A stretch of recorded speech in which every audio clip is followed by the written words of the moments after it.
नमस्कार, आप देख रहे हैं सिरोही टाइम्स न्यूज। तो आइए शुरुआत करते हैं आज की प्रमुख खबर से। आबू की पहाड़ियों में स्थित आध्यात्मिक दृष्टि से विख्यात वास्तानेश्वर महादेव मंदिर धाम में सिद्ध मुनिजी महाराज का 58वां 3 दिवसीय वार्षिक मेला भरा गया। सिद्ध मुनिजी महाराज का वास्तानेश्वर महादेव मंदिर और केर गांव से काफी लगाव व जुड़ाव रहा है। केर गांव में महाराज की धूनी थी और उनका ठहराव भी यहीं पर था। मुनिजी महाराज के देह त्याग देने के बाद उनका पार्थिव शरीर को आबूराज की गोद में बसे वास्तानेश्वर महादेव मंदिर प्रांगण में समाधि दी गई। मुनिजी महाराज साधु संतों को लेकर हर वर्ष पौष महीने में मुनिजी महाराज का वार्षिक मेला आयोजित किया जाता है।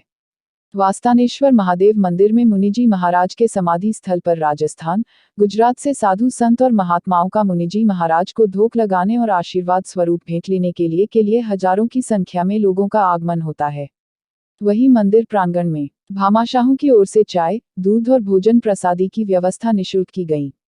मुनिजी महाराज के वार्षिक मेले को लेकर स्वरूपगंज कस्बे की पुलिस चौकी में मुनिजी महाराज का मंदिर बना हुआ है, जो स्वरूपगंज कस्बे में हर वर्ष मेला और कस्बे वासियों की ओर से महाप्रसादी का आयोजन किया जाता है।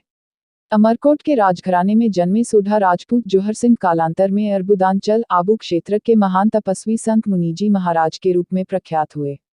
मुनिजी की पुण्यतिथि पौष सुदी 7 को स्वरूपगंज कृष्णगंज रोड पर वास्तानेश्वर महादेव मंदिर में समाधि स्थल पर हर साल विशाल मेला आयोजित होता है।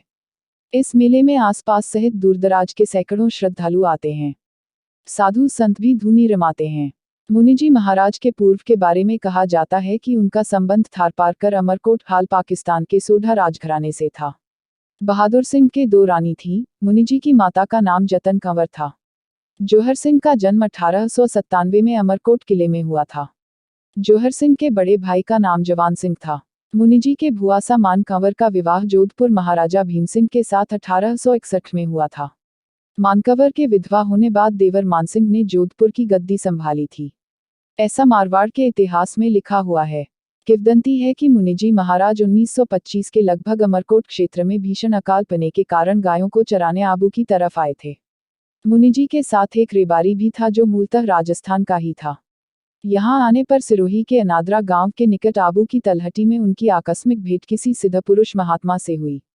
उस महात्मा ने मुनिजी से थोड़े दूध की मांग की तो सहर्ष दे दिया। महात्मा ने दूध की प्रसाद पाने के बाद झोली में से एक फल निकालकर इन दोनों को दिया और अदृश्य हो गए। रेबारी को आबू के अघोरी संतों की जानकारी थी और उसने फल का प्रसाद फेंक दिया, लेकिन मुनिजी तेज भूख लगने के कारण रेबारी के मना करने पर भी खा गए।